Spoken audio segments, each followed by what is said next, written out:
ਸਤਿ ਸ਼੍ਰੀ ਅਕਾਲ। ਤੁਸੀਂ ਜੁੜੇ ਹੋਏ ਹੋ ਪੰਜਾਬੀ ਰੇਡੀਓ USA ਦੇ ਨਾਲ ਤੇ ਮੈਂ ਹਾਂ ਪ੍ਰਵੀਨ ਸ਼ਰਮਾ ਲੈ ਕੇ ਹਾਜ਼ਰ ਹਾਂ ਪ੍ਰੋਗਰਾਮ ਖਬਰ ਤੇ ਨਜ਼ਰ ਪ੍ਰੋਗਰਾਮ ਦੇ ਵਿੱਚ ਕਈ ਅਹਿਮ ਤੇ ਕਈ ਖਾਸ ਖਬਰਾਂ ਨੂੰ ਲੈ ਕੇ ਚਰਚਾ ਕਰਨ ਦੇ ਲਈ ਜੁੜ ਚੁੱਕੇ ਨੇ ਪੰਜਾਬ ਤੋਂ ਪੱਤਰਕਾਰ ਮਿੰਟੂ ਗੁਰਸਰੀਗਾ ਜੀ। ਮਿੰਟੂ ਸਤਿ ਸ਼੍ਰੀ ਅਕਾਲ, ਸਵਾਗਤ ਹੈ ਜੀ ਪੰਜਾਬੀ ਰੇਡੀਓ USA ਤੇ। ਸ਼ੁਕਰੀਆ ਸਾਰਿਆਂ ਨੂੰ, ਸਤਿ ਸ੍ਰੀ ਅਕਾਲ ਜੀ। ਅੱਗੇ ਵਧਣ ਤੋਂ ਪਹਿਲਾਂ ਧੰਨਵਾਦ ਕਰਦੇ ਚਲੀਏ ਸਪਾਂਸਰਸ ਦਾ, ਜਿਹੜੇ ਜ਼ਰੀਆ ਬੰਦ ਨੇ ਇਹਨਾਂ ਪ੍ਰੋਗਰਾਮਾਂ ਨੂੰ ਤੁਹਾਡੇ ਤੱਕ ਪਹੁੰਚਾਉਣ ਦੇ ਲਈ। ਖਾਲਸਾ ਇੰਸ਼ੋਰੈਂਸ ਏਜੰਸੀ ਵਾਲੇ, ਜਿਨ੍ਹਾਂ ਤੋਂ ਤੁਸੀਂ ਹਰ ਤਰੀਕੇ ਦੀ ਇੰਸ਼ੋਰੈਂਸ ਲੈ ਸਕਦੇ ਹੋ। ਇੰਸ਼ੋਰੈਂਸ ਬਾਰੇ ਪਤਾ ਕਰਨ ਦੇ ਲਈ ਇਹਨਾਂ ਦਾ ਨੰਬਰ ਹੈ 408272 ਮਾਫ ਕਰਨਾ। ਇਹ 1992 ਤੋਂ ਲਗਾਤਾਰ ਇੰਸ਼ੋਰੈਂਸ ਬਿਜ਼ਨਸ ਦੇ ਵਿੱਚ ਸ਼ਾਨਦਾਰ ਸੇਵਾਵਾਂ ਦੇ ਰਹੇ ਨੇ ਤੇ ਅਮਰੀਕਾ ਭਰ ਦੇ ਵਿੱਚ ਇੰਸ਼ੋਰੈਂਸ ਕਰਦੇ ਨੇ। ਓਬਾਮਾ ਕੇਅਰ, ਮੈਡੀਕੇਅਰ ਜਾਂ ਫਿਰ ਕਵਰਡ ਕੈਲੀਫੋਰਨੀਆ ਬਾਬਤ ਪਾਲਿਸੀ ਕਰਵਾਉਣ ਦੇ ਲਈ, ਸਲਾਹ ਲੈਣ ਦੇ ਲਈ ਕਾਲ ਕਰੋ 408272 ਤੇ। ਟਰਕੀਅਨ ਇਮੀਗ੍ਰੇਸ਼ਨ ਲਾ ਫਰਮ ਵਾਲੇ, ਜੇ ਟਰਕੀਅਨ ਟੌਰਨੀ ਟਰਕੀਅਨ ਦੇ ਨਾਲ ਤੁਸੀਂ US ਇਮੀਗ੍ਰੇਸ਼ਨ ਬਾਬਤ ਕੋਈ ਵੀ ਸਲਾਹ ਕਰਨੀ, ਕੋਈ ਵੀ ਸਵਾਲ ਪੁੱਛਣਾ ਤੇ ਇਹਨਾਂ ਦਾ ਨੰਬਰ ਹੈ 4159090503। Charan Singh, Sukhwinder Dhaliwal Arizona, Jaswinder Singh, Nachhattar Kaur Nagra Roseville, Krishan Dharota Yuba City, Baljinder Singh ਨੇ Woodland, Paramjit Kaur Rangi Vacaville, Pritpal Singh Sidhu Fresno, GN ਲੀਵ ਵਾਲੇ ਟਰੱਕ ਵਾਸ਼ ਕਰਦੇ ਨੇ, ਆਇਲ ਚੇਂਜ ਕਰਦੇ ਨੇ, ਏਅਰ ਬ੍ਰੇਕਾਂ ਦਾ ਕੰਮ ਤਸੱਲੀ ਬਖਸ਼ ਕਰਵਾ ਸਕਦੇ। ਨਵੇਂ ਪੁਰਾਣੇ ਟਾਇਰ ਵੀ ਇਹਨਾਂ ਤੋਂ ਮਿਲਦੇ ਨੇ। ਲੋਕੇਸ਼ਨ ਸੈਂਤਾਨੀਲਾ ਦੀ ਨਿਮਾ ਸੋਤਾ ਦੇ ਨਾਲ ਗੱਲ ਕੀਤੀ ਜਾ ਸਕਦੀ ਹੈ 209-277-0113 ਤੇ ਇੰਟਰਲਿਪ ਟਰੱਕ ਸਟਾਪ ਵਾਲੇ। ਇਹਨਾਂ ਸਾਰੇ ਹੀ ਸਪਾਂਸਰਸ ਦਾ ਬਹੁਤ ਬਹੁਤ ਧੰਨਵਾਦ। ਤੇ ਜੇਕਰ ਤੁਸੀਂ ਵੀ ਪੰਜਾਬੀ ਰੇਡੀਓ USA ਦੇ ਇਹਨਾਂ ਪ੍ਰੋਗਰਾਮਾਂ ਨੂੰ ਸਪਾਂਸਰ ਕਰਨਾ ਚਾਹੁੰਦੇ ਹੋ ਤਾਂ ਸਟੂਡੀਓ ਦਾ ਨੰਬਰ ਹੈ 408272 ਅੱਜ ਦਾ ਇਹ ਖਬਰ ਤੇ ਨਜ਼ਰ ਪ੍ਰੋਗਰਾਮ ਸਾਲ 2024 ਦੀ 5 ਜੁਲਾਈ ਦਾ ਪ੍ਰੋਗਰਾਮ ਹੈ ਤੇ ਦਿਨ ਅੱਜ ਸ਼ੁੱਕਰਵਾਰ ਹੈ। ਮਿੰਟੂ ਜੀ, ਖਬਰਾਂ ਦੀ ਸ਼ੁਰੂਆਤ ਕਰੀਏ ਅੰਮ੍ਰਿਤਪਾਲ ਸਿੰਘ ਤੋਂ। ਅੰਮ੍ਰਿਤਪਾਲ ਸਿੰਘ ਨੇ ਮੈਂਬਰ ਪਾਰਲੀਮੈਂਟ ਦੀ, ਜਿਹੜੇ ਉਹਨਾਂ ਨੂੰ ਚੁਣਿਆ ਗਿਆ ਸੀ, ਉਸ ਅਹੁਦੇ ਦੀ ਹੁਣ ਸਹੁੰ ਚੁੱਕ ਲਈ ਹੈ ਜੀ। ਬਿਲਕੁਲ, ਦੇਖੋ ਗੱਲ ਇਹ ਹੈ ਕਿ ਸਹੁੰ ਚੁੱਕ ਸਮਾਗਮ ਨਹੀਂ ਸੀ, ਇੱਕ ਤਰ੍ਹਾਂ ਨਾਲ ਕਹਿ ਲਓ ਕਿ ਇਹ ਸਹੁੰ ਚੁੱਕ ਦੀ ਰਸਮ ਸੀਗੀ ਜਿਹੜੀ ਸਪੀਕਰ ਦੇ ਚੈਂਬਰ 'ਚ ਨਿਭਾਈ ਜਾਣੀ ਸੀਗੀ। ਪਰ ਆਮ ਤੌਰ ਤੇ ਕੀ ਹੁੰਦਾ ਹੈ ਕਿ ਜੇ ਕੋਈ ਇਸ ਤਰ੍ਹਾਂ ਸਹੁੰ ਚੁੱਕਦਾ, ਜਿਵੇਂ ਕੋਈ ਬਾਈ ਇਲੈਕਸ਼ਨ ਚੋਂ ਜਿੱਤ ਕੇ ਆ ਗਿਆ ਜਾਂ ਕੋਈ ਰਹਿ ਗਿਆ ਤਾਂ ਉਹ ਸਹੁੰ ਚੁੱਕਦਾ ਹੈ, ਤਾਂ ਉਹਦੇ ਵਿੱਚ ਵੀ ਉਹੋ ਚੀਜ਼ਾਂ ਹੁੰਦੀਆਂ ਨੇ, ਮਤਲਬ ਕਿ ਵਿਜ਼ੂਅਲ ਵਗੈਰਾ ਮਿਲ ਜਾਂਦੀ ਆ। ਪਰ ਇੱਥੇ ਅੰਮ੍ਰਿਤਪਾਲ ਸਿੰਘ ਨੂੰ ਸਵੇਰੇ 4:30 ਵਜੇ ਡਿਬਰੂਗੜ੍ਹ ਸੈਂਟਰਲ ਜੇਲ੍ਹ ਦੇ ਵਿੱਚੋਂ ਕੱਢਿਆ ਗਿਆ। ਫਿਰ ਉਸ ਤੋਂ ਬਾਅਦ 에ਅਰਬੇਸ ਤੇ ਲਿਆਂਦਾ ਗਿਆ, ਇੰਡੀਅਨ 에ਅਰ ਫੋਰਸ ਦੇ ਜਹਾਜ਼ 'ਚ ਬਿਠਾ ਕੇ ਦਿੱਲੀ ਪਹੁੰਚਿਆ। ਦਿੱਲੀ ਪਹੁੰਚ ਕੇ ਮਤਲਬ ਕਿ ਇੰਨੀ ਟਾਈਟ ਵਿਵਸਥਾ ਕਰ ਦਿੱਤੀ ਸੀ, ਸੁਰੱਖਿਆ ਦਾ ਇੰਨਾ ਤਗੜਾ ਪ੍ਰਬੰਧ ਸੀ ਕਿ ਤੁਸੀਂ ਦੇਖ ਲਓ ਇੱਕ ਸਿੰਗਲ ਸ਼ਾਟ ਵੀ ਅੰਮ੍ਰਿਤਪਾਲ ਸਿੰਘ ਦਾ ਬਾਹਰ ਨਹੀਂ ਆਇਆ। ਸਿੰਗਲ ਸ਼ਾਟ ਵੀ, ਕੋਈ ਸਟਿਲ ਨਹੀਂ ਆਇਆ, ਸਿੰਗਲ ਸਟਿਲ ਵੀ।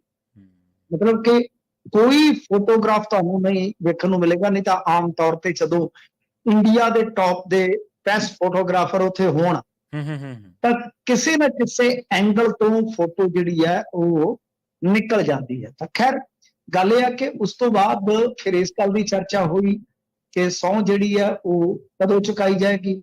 ਫਿਰ ਜਦੋਂ ਸਹੁੰ ਚੁਕਾ ਦਿੱਤੀ ਗਈ, ਉਸ ਤੋਂ ਬਾਅਦ ਇੱਕ ਕਾਫਲਾ ਗੱਡੀਆਂ ਦਾ ਇੱਕ ਸੇਫ ਜਗ੍ਹਾ ਵਾਸਤੇ ਚਲਾ ਗਿਆ। ਉਹ ਸੇਫ ਜਗ੍ਹਾ ਉਹ ਸੀ ਜਿੱਥੇ ਪਰਿਵਾਰਕ ਮੈਂਬਰਾਂ ਨੇ ਅੰਮ੍ਰਿਤਪਾਲ ਸਿੰਘ ਦੇ ਨਾਲ ਮਿਲਣਾ ਸੀ। ਹਾਲਾਂਕਿ ਪਹਿਲਾਂ ਕਿਹਾ ਗਿਆ ਕਿ 3 ਜਣੇ ਮਿਲਣਗੇ, ਫਿਰ 2 ਨੂੰ ਅਲਾਉ ਕੀਤਾ ਗਿਆ।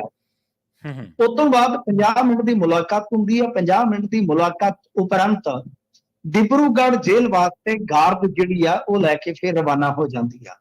ਬਾਹਰ ਆ ਕੇ ਮਿਲਣ ਵਾਲੇ ਜਿਵੇਂ ਸਰਦਾਰ ਤਰਸੇਮ ਸਿੰਘ, ਜਿਹੜੇ ਅੰਮ੍ਰਿਤਪਾਲ ਸਿੰਘ ਦੇ ਪਿਤਾ ਨੇ, ਉਹਨਾਂ ਨੇ ਦੱਸਿਆ ਕਿ ਚੜ੍ਹਦੀ ਕਲਾ 'ਚ ਆ, ਕੋਈ NSA ਦਾ ਡਰ ਨਹੀਂ, ਕੋਈ ਭੈ ਨਹੀਂ, ਕੁਝ ਨਹੀਂ, ਬਸ ਖੁਸ਼ੀ ਦੀਆਂ ਗੱਲਾਂ ਹੋਈਆਂ ਨੇ। ਰਾਜਨੀਤੀ ਬਾਰੇ ਉਹਨਾਂ ਨੇ ਕਿਹਾ ਕਿ ਵੇਖੋ, ਰਾਜਨੀਤੀ ਤੇ ਫੈਸਲਾ ਗਾਹ ਹੋਏਗਾ, ਮਤਲਬ ਕਿ ਜਿਹੜੀਆਂ ਜ਼ਿਮਨੀ ਚੋਣਾਂ ਵਗੈਰਾ ਨੇ ਉਹਦੇ ਤੇ ਤਫਸੀਲ ਦੇ ਨਾਲ ਜਾ ਕੇ ਡਿਬਰੂਗੜ੍ਹ ਦੇ ਵਿੱਚ ਗੱਲਬਾਤ ਹੋਏਗੀ, ਉਸ ਤੋਂ ਬਾਅਦ ਐਲਾਨ ਹੋ ਜਾਏਗਾ, ਕੋਈ ਚੱਕਰ ਨਹੀਂ ਹੈ। ਤੇ ਦੂਜੀ ਗੱਲ ਇਹ ਆ ਕਿ ਏਜੰਡਾ ਉਹਨਾਂ ਨੇ ਸਪਸ਼ਟ ਕੀਤਾ ਕਿ ਅਸੀਂ ਪੰਜਾਬ ਦੇ ਮੁੱਦੇ ਜਿਹੜੇ ਆ ਉਹਨਾਂ ਦੀ ਗੱਲ ਕਰਾਂਗੇ। ਮਸਲਨ ਜੋ ਵੀ ਪੰਜਾਬ ਦੀਆਂ ਸਮੱਸਿਆਵਾਂ ਨੇ ਪਾਰਲੀਮੈਂਟ 'ਚ ਚੁੱਕਾਂਗੇ, ਡੀ ਐਡਿਕਸ਼ਨ ਤੇ ਕੰਮ ਕਰਾਂਗੇ। ਯਾਨੀ ਇਸ ਤਰ੍ਹਾਂ ਦਾ ਕੋਈ, ਜਿੱਦਾਂ ਆਪਾਂ ਕਹਿ ਲਈਏ ਕੋਈ ਕੱਟੜ, ਜਿਹਨੂੰ ਆਪਾਂ ਕਹਿ ਸਕਦੇ ਹਾਂ ਕਿ ਬੜਾ ਉਹ ਰੈਡੀਕਲ ਕੋਈ ਬਿਆਨ, ਕੋਈ ਇਸ ਤਰ੍ਹਾਂ ਦੀ ਕਿਸੇ ਪਾਸਿਓਂ ਬਿਆਨਬਾਜ਼ੀ ਨਹੀਂ, ਨਾ ਉਧਰੋਂ ਨਾ ਉਧਰੋਂ। ਯਾਨੀ ਅੰਮ੍ਰਿਤਪਾਲ ਸਿੰਘ ਦੀ ਵਿਰੋਧੀ ਧਿਰ ਵੱਲੋਂ ਵੀ ਕੋਈ ਕੱਟੜ ਬਿਆਨਬਾਜ਼ੀ ਨਹੀਂ ਹੈ, ਨਾ ਹੀ ਇਹਨਾਂ ਨੇ ਕੋਈ ਗੱਲਬਾਤ ਕੋਈ ਐਸੀ ਕੀਤੀ ਕਿ ਏਦਾਂ ਹੋਏਗਾ ਜੀ, ਓਦਾਂ ਹੋਏਗਾ। ਮਤਲਬ ਕਿ ਮਾਹੌਲ ਸੁਖਾਵਾਂ ਹੀ ਰਿਹਾ। ਕਿਸੇ ਨੇ ਕੋਈ ਵਿਰੋਧ ਦੇ ਵਿੱਚ ਵੀ ਕੋਈ ਟਿੱਪਣੀਆਂ ਨਹੀਂ ਕੀਤੀਆਂ, ਕਿਉਂਕਿ ਇੰਜੀਨੀਅਰ ਰਾਸ਼ਿਦ ਨੇ ਵੀ ਸਹੁੰ ਚੁੱਕਣੀ ਸੀ। ਨਹੀਂ ਤਾਂ ਤੁਹਾਨੂੰ ਪਤਾ ਹੀ ਆ, ਆਮ ਤੌਰ ਤੇ ਆਪਾਂ ਦੇਖਦੇ ਹਾਂ ਕਾਫੀ ਰੈਡੀਕਲ ਬਿਆਨ ਆ ਜਾਂਦੇ ਆ ਦੂਸਰੇ ਪਾਸਿਓਂ। ਤਾਂ ਇਹੋ ਜਿਹਾ ਨਹੀਂ ਵੇਖਣ ਨੂੰ ਮਿਲਿਆ ਕਿ ਕਿਸੇ ਵਿਰੋਧੀ ਧਿਰ ਨੇ, ਖਾਸ ਤੌਰ ਤੇ ਹਿੰਦੂਤਵ ਸਿਆਸਤ ਦੇ ਕਿਸੇ ਵੀ ਗਰੁੱਪ ਨੇ ਕਿਸੇ ਕਿਸਮ ਦਾ ਕੋਈ ਵਿਰੋਧੀ ਬਿਆਨ ਨਹੀਂ ਦਿੱਤਾ। ਇਹ ਵੀ ਇੱਕ ਵੇਖਣ ਵਾਲੀ ਗੱਲ ਸੀਗੀ। ਤਾਂ ਇਹ ਕੁੱਲ ਮਿਲਾ ਕੇ ਸਾਰਾ ਘਟਨਾਕ੍ਰਮ ਸੀਗਾ ਜਿਹੜਾ ਅੱਜ ਦਾ ਹੋਇਆ। ਤੇ ਇਹਦੇ ਵਿੱਚ ਮਤਲਬ ਕਿ ਅੱਜ ਜੇ ਤੁਸੀਂ ਦੇਖੋਗੇ ਤਾਂ ਇੰਡੀਆ ਦੇ ਨਿਊਜ਼ ਚੈਨਲਾਂ ਤੇ ਫੁੱਲ ਕਵਰੇਜ ਸੀ ਜੀ ਅੰਮ੍ਰਿਤਪਾਲ ਸਿੰਘ। ਇੰਜੀਨੀਅਰ ਰਾਸ਼ਿਦ ਦਾ ਕਿਤੇ ਨਾਮੋ ਨਿਸ਼ਾਨ ਮਤਲਬ ਕਿ ਟਾਮਾ ਵਿਰਲਾ ਹੀ ਸੀਗਾ। ਹਾਲਾਂਕਿ ਇੰਜੀਨੀਅਰ ਰਾਸ਼ਿਦ ਦਾ ਭਰਾ ਵੀ ਜਿਹੜਾ ਉਹ ਉੱਥੇ ਪਹੁੰਚਿਆ ਹੋਇਆ ਸੀਗਾ। ਤਾਂ ਖੈਰ ਇਹ ਸਭ ਕੁਝ ਹੋ ਚੁੱਕਾ ਹੈ ਪ੍ਰਵੀਨ ਜੀ। ਹੁਣ ਅੱਗੇ ਦੀ ਕਾਰਵਾਈ ਕੀ ਹੁੰਦੀ ਆ, ਕਿਉਂਕਿ ਮੰਗ ਤੇ ਉੱਠਣ ਲੱਗ ਪਈ ਆ। ਪੰਜਾਬ ਸਰਕਾਰ ਤੇ ਹੁਣ ਦਬਾਅ ਬਣਨਾ ਸਟਾਰਟ ਹੋ ਜਾਏਗਾ ਕਿ ਅੰਮ੍ਰਿਤਪਾਲ ਸਿੰਘ ਦੀ ਰਿਹਾਈ ਜਿਹੜੀ ਹੈ ਉਹ ਤੁਸੀਂ ਪੱਧਰੀ ਕਰੋ, ਕਿਉਂਕਿ ਹੌਲੀ ਹੌਲੀ ਇਹ ਗੱਲ ਜਿਹੜੀ ਹੈ ਲੋਕਾਂ ਦੇ ਵਿੱਚ ਠੋਸ ਰੂਪ ਚ, ਖਾਸ ਤੌਰ ਤੇ ਸਿੱਖ ਸਿਆਸਤ ਦੇ ਵਿੱਚ, ਸਿੱਖ ਸਫਾਂ ਦੇ ਵਿੱਚ ਇਹ ਜਿਹੜੀ ਹੈ ਉਹ ਘਰ ਕਰਦੀ ਜਾ ਰਹੀ ਆ ਕਿ ਦਰਅਸਲ ਇਹ ਕਰਨਾ ਕਰਾਉਣਾ ਜਿਹੜਾ ਹੈ ਉਹ ਸਾਰਾ ਇੱਥੋਂ ਦੀ ਸਰਕਾਰ ਦੇ ਹੱਥ ਵਸ ਹੈਗਾ। ਤਾਂ ਯਾਨੀ ਮੇਰਾ ਮੰਨਣਾ ਇਹੋ ਆ ਕਿ ਜਿਵੇਂ ਜਿਵੇਂ ਅੰਮ੍ਰਿਤਪਾਲ ਸਿੰਘ ਸਿਆਸੀ ਤੌਰ ਤੇ ਹਾਵੀ ਹੁੰਦੇ ਜਾਣਗੇ, ਤਿਵੇਂ ਤਿਵੇਂ ਹੁਣ ਤਾਂ ਮੈਂਬਰ ਪਾਰਲੀਮੈਂਟ ਕਹਿ ਦੇਣਾ ਚਾਹੀਦਾ, ਮੈਂਬਰ ਪਾਰਲੀਮੈਂਟ ਅੰਮ੍ਰਿਤਪਾਲ ਸਿੰਘ ਜੇ ਐਕਟਿਵ ਪੋਲਿਟਿਕਸ ਚ ਅੱਗੇ ਵੱਧਦੇ ਤੁਰਦੇ ਜਾਂਦੇ ਆ ਤਾਂ ਮੈਨੂੰ ਲੱਗਦਾ ਕਿ ਉਨਾ ਹੀ ਮਾਨ ਸਰਕਾਰ ਤੇ ਦਬਾਅ ਬਣਨਾ ਸਟਾਰਟ ਹੋ ਜਾਏਗਾ। ਤਾਂ ਬਾਕੀ ਕੁਝ ਸੱਜਣਾ ਨੇ ਅੱਜ ਬਿਆਨ ਦਿੱਤੇ ਕਿ ਅੰਮ੍ਰਿਤਪਾਲ ਸਿੰਘ ਜਿੱਤ ਚੁੱਕੇ ਆ ਜੀ, ਉਹਨਾਂ ਨੂੰ ਰਿਹਾ ਕਰ ਦੇਣਾ ਚਾਹੀਦਾ। ਤਾਂ ਉਹਦੇ ਤੇ ਆਪਾਂ ਅੱਗੇ ਵੀ ਗੱਲ ਕਰ ਚੁੱਕੇ ਹਾਂ ਕਿ ਐਸਾ ਕੋਈ ਨਿਯਮ ਨਹੀਂ ਹੈ ਕਿ ਇਲੈਕਸ਼ਨ ਜਿੱਤਣ ਸਾਰ ਕੋਈ ਵੀ ਐਮਪੀ ਜਿਹੜਾ ਉਹ ਰਿਹਾ ਹੋ ਜਾਏਗਾ। ਤਾਂ ਜੇ ਉਹ ਹੁੰਦਾ ਹੋਵੇ ਤਾਂ ਫਿਰ ਇੰਜੀਨੀਅਰ ਰਾਸ਼ਿਦ ਵੀ ਸਲਾਖਾਂ ਦੇ ਪਿੱਛੇ ਨਹੀਂ ਰਹਿ ਸਕਦੇ। ਤਾਂ ਗੱਲ ਇਹ ਆ ਕਿ ਇਹ ਸਾਰਾ ਕੁਝ ਹੋਇਆ ਵਾਪਰਿਆ, ਤਾਂ ਹੁਣ ਅਗਾਂਹ ਕਿਆਫੇ ਨੇ ਕਿ ਕੀ ਹੋਏਗਾ, ਪੰਥਕ ਰਾਜਨੀਤੀ ਕਿਸ ਕਦਰ ਅੱਗੇ ਤੁਰੇਗੀ, ਅੰਮ੍ਰਿਤਪਾਲ ਸਿੰਘ ਕਦੋਂ ਆਉਣਗੇ, ਏਜੰਡਾ ਕੀ ਹੋਏਗਾ, ਕਿਸ ਤਰ੍ਹਾਂ ਦਾ ਮਾਹੌਲ ਬਣੇਗਾ, ਇਹ तमाम ਸਵਾਲ ਜਿਹੜੇ ਆ ਉਹ ਇੱਥੇ ਹੁਣ ਕਹਿ ਲਓ ਕਿ ਚਰਚਾਵਾਂ ਦੇ ਰੂਪ ਦੇ ਵਿੱਚ ਚੱਲਦੇ ਪਏ ਆ। ਇੱਥੋਂ ਤੱਕ ਚਰਚਾ ਇਹੋ ਸੀ ਕਿ ਅੰਮ੍ਰਿਤਪਾਲ ਸਿੰਘ ਸਹੁੰ ਚੁੱਕੇਗਾ ਕਿ ਨਹੀਂ ਚੁੱਕੇਗਾ। ਆਪਾਂ ਤੁਹਾਨੂੰ ਕਈ ਵਾਰ ਕਿਹਾ ਸੀਗਾ ਕਿ ਸਹੁੰ ਚੁਕਾਈ ਹੀ ਜਾਏਗੀ, ਹਰ ਹਾਲਤ ਦੇ ਵਿੱਚ ਚੁਕਾਈ ਜਾਏਗੀ। ਮਤਲਬ ਕਿ ਇੱਕ ਚੀਜ਼ ਖਤਮ ਹੁੰਦੀ ਹੈ, ਤੁਹਾਨੂੰ ਪਤਾ ਹੀ ਆ, ਦੂਸਰੇ ਪਾਸੇ ਫਿਰ ਚੁੰਝ ਚਰਚਾ ਚੱਲ ਪੈਂਦੀ ਹੈ। ਕੋਈ ਕਹਿੰਦਾ ਜੀ ਏਜੰਸੀਆਂ ਦੇ ਕੰਮ ਨੇ, ਏਜੰਸੀਆਂ ਇੰਨੀ ਕਵਰੇਜ ਕਰਵਾ ਰਹੀਆਂ ਵਗੈਰਾ ਵਗੈਰਾ। ਉਹ ਸਾਰਾ ਕੁਝ ਜਿਹੜਾ ਉਹ ਨਿਰੰਤਰ ਚੱਲਦਾ ਹੀ ਹੈ ਨਾਲੋਂ ਨਾਲ। ਜੀ ਜੀ। ਤੇ ਮਿੰਟੀ ਜੀ ਅਗਲੀ ਖਬਰ ਦੇ ਵੱਲ ਵਧ ਕੇ ਲੁਧਿਆਣੇ ਚ ਕਹਿੰਦੇ ਸ਼ਿਵ ਸੈਨਾ ਆਗੂ ਤੇ ਕਾਤਲਾਨਾ ਹਮਲਾ ਹੋ ਗਿਆ ਜੀ। ਹਾਂਜੀ ਦੇਖੋ, ਇਹ ਸੰਦੀਪ ਥਾਪਰ ਹੈ। ਸੰਦੀਪ ਥਾਪਰ ਸ਼ਿਵ ਸੈਨਾ ਦਾ ਬੜਬੋਲਾ ਆਗੂ ਹੈ ਤੇ ਇਹਨੂੰ ਅੱਜ ਘੇਰ ਕੇ ਦੇਖੋ ਕਮਾਲ ਦੀ ਗੱਲ ਹੈ ਕਿ ਅੰਮ੍ਰਿਤਪਾਲ ਸਿੰਘ ਸਹੁੰ ਚੁੱਕ ਰਹੇ ਸੀ, ਉਧਰੋਂ ਨਾਲ ਦੀ ਨਾਲ ਹੀ ਘਟਨਾ ਵਾਪਰ ਰਹੀ ਸੀ ਤੇ ਇਸ ਘਟਨਾ ਨੂੰ ਨਾਲੋਂ ਨਾਲ ਜੋੜਿਆ ਜਾ ਰਿਹਾ ਸੀ। ਕਿਆ ਵੇਖ ਲਓ, ਇਹਨਾਂ ਨੂੰ ਜਿਤਾ ਕੇ ਦੇਖ ਲਓ ਕਿ ਇੱਥੇ ਹਿੰਦੂਆਂ ਨਾਲ ਕੀ ਹੋਣਾ ਸਟਾਰਟ ਹੋ ਗਿਆ। ਜਦ ਕਿ ਹਾਲੇ ਹੁਣ ਖਬਰ ਆਈ ਆ ਕਿ ਇਹ ਜਿਹੜੇ ਨਿਹੰਗ ਸਿੰਘ ਦੇ ਬਾਣੇ ਦੇ ਵਿੱਚ, ਨਿਹੰਗ ਸਿੰਘਾਂ ਦੇ ਬਾਣੇ ਦੇ ਵਿੱਚ ਸੀਗੇ ਜਿਨ੍ਹਾਂ ਨੇ ਹਮਲਾ ਕੀਤਾ, ਜੋ ਵੀਡੀਓ ਵੀ ਤੁਹਾਡੇ ਸਾਹਮਣੇ ਆ ਗਈ ਹੋਏਗੀ, ਉਹਦੇ ਵਿੱਚ ਤੇ ਹੁਣ ਕੋਈ ਪੋਲਾ ਛੱਪਾ ਹੈ ਹੀ ਨਹੀਂ ਕਿ ਹਮਲਾ ਜਿਹੜਾ ਨਿਹੰਗ ਸਿੰਘਾਂ ਦੇ ਬਾਣੇ 'ਚ ਆ ਕੇ ਹਮਲਾਵਰਾਂ ਨੇ ਕੀਤਾ। ਕਿਸ ਥਾਂ ਤੇ ਇਹ ਹੋਇਆ ਮੈਨੂੰ ਉਹਦੀ ਲੋਕੇਸ਼ਨ ਐਗਜ਼ੈਕਟ ਨਹੀਂ ਪਤਾ, ਪਰ ਦੱਸਦੇ ਆ ਕਿ ਸਿਵਲ ਹਸਪਤਾਲ ਦਾ ਨੇੜਲਾ ਹੀ ਏਰੀਆ ਹੈ, ਉੱਥੋਂ ਥਾਣਾ ਵੀ ਨੇੜੇ ਆ ਤੇ MLA ਦੀ ਰਿਹਾਇਸ਼ ਵੀ ਨੇੜੇ ਹੈ। ਪਰ ਮੈਂ ਐਵੇਂ ਕਹਾਂ, ਮੈਨੂੰ ਇਸ ਜਗ੍ਹਾ ਦੀ ਕੋਈ ਵਾਕਫੀਅਤ ਨਹੀਂ। ਅੱਛਾ, ਉਹਦੇ ਵਿੱਚ ਸਾਫ਼ ਤੌਰ ਤੇ ਫੋਟੋ 'ਚ ਵੀਡੀਓ 'ਚ ਨਜ਼ਰ ਆ ਰਹੇ ਆ ਕਿ ਸਕੂਟੀ ਨੂੰ ਪਹਿਲਾਂ ਘੇਰਿਆ ਜਾਂਦਾ, ਸਕੂਟੀ ਤੇ ਜਾ ਰਿਹਾ ਸੀ, ਨਾਲ ਇੱਕ ਗਨਮੈਨ ਵੀ ਸੀ। ਠੀਕ ਹੈ ਜੀ। ਘੇਰਿਆ ਜਾਂਦਾ, ਗਨਮੈਨ ਦੇ ਨਾਲ ਥੋੜੀ ਤਲਖੀ ਹੁੰਦੀ ਆ, ਉਹ ਕੱਢਦਾ ਆਪਦਾ ਰਿਵਾਲਵਰ, ਪਰ ਉਹਦਾ ਰਿਵਾਲਵਰ ਵੀ ਖੋਹ ਲਿਆ ਜਾਂਦਾ ਤੇ ਉਸ ਤੋਂ ਬਾਅਦ ਤਾਬੜ ਤੋੜ ਵਾਰ ਕਰ ਦਿੱਤੇ ਜਾਂਦੇ ਆ। ਬਹੁਤ ਜਾਨਲੇਵਾ ਕਹਿ ਲਓ ਕਿ ਵਾਰ ਆ ਤਲਵਾਰ ਦੇ ਨਾਲ।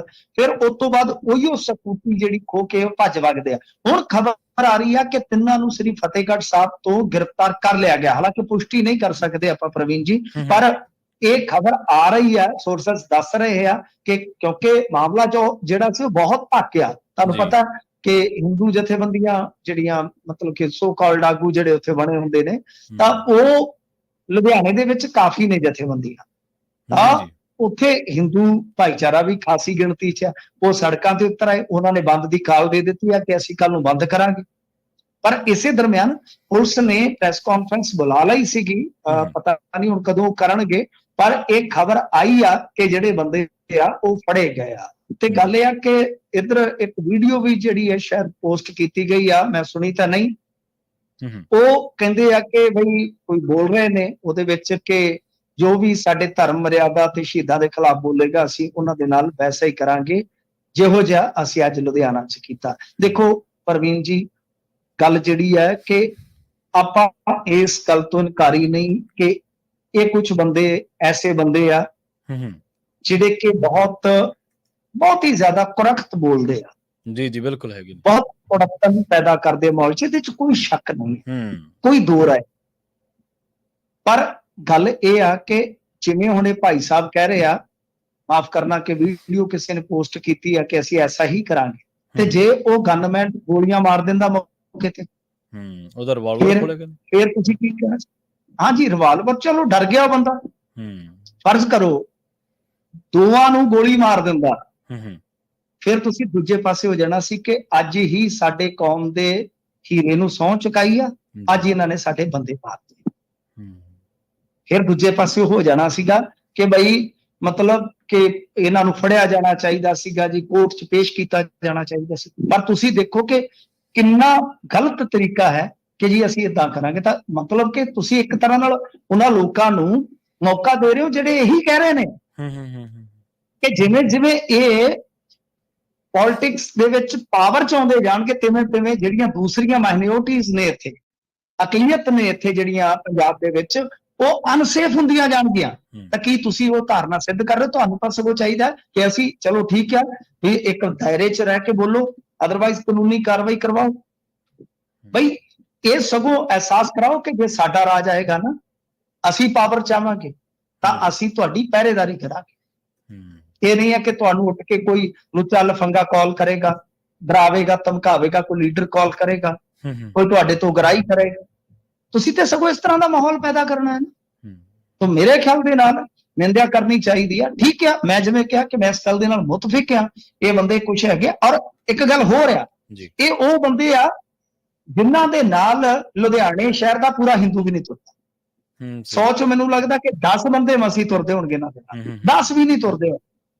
ਹਿੰਦੂ ਭਾਈਚਾਰੇ ਵਾਲੇ ਹੀ ਇਹਨਾਂ ਲੋਕਾਂ ਨੂੰ ਮੂੰਹ ਨਹੀਂ ਲਾਉਂਦੇ। ਤਾਂ ਬਸ ਇਹਨਾਂ ਨੂੰ ਇਹੀ ਹੈ ਕਿ ਇਸ ਤਰ੍ਹਾਂ ਇਹ ਬਿਆਨ ਦਿੰਦੇ ਆ, ਇਹਨਾਂ ਨੂੰ ਅੱਗੋਂ ਧਮਕੀਆਂ ਮਿਲਦੀਆਂ ਨੇ, ਇਹ ਸਗੋਂ ਮੱਛਰ ਜਾਂਦੇ, ਗਨਮੈਨ ਲਾਇਆ ਜਾਂਦੇ। ਤਾਂ ਆਹ ਜਿਹੜੀਆਂ ਗੱਲਾਂ ਨੇ, ਇਹਨਾਂ ਤੋਂ ਬਚਣਾ ਚਾਹੀਦਾ। ਸੋ ਇਹ ਘਟਨਾ ਸਾਰੀ ਜਿਹੜੀ ਵਾਪਰੀ ਆ, ਪਰ ਅੰਤਲੇ ਸਮੇਂ ਤੱਕ ਆਪਾਂ ਇਹੋ ਗੱਲ ਕਵਾਂਗੇ ਕਿ ਇਸ ਵੇਲੇ ਮਾਹੌਲ ਥੋੜਾ ਤਣਾਅਪੂਰਨ ਆ।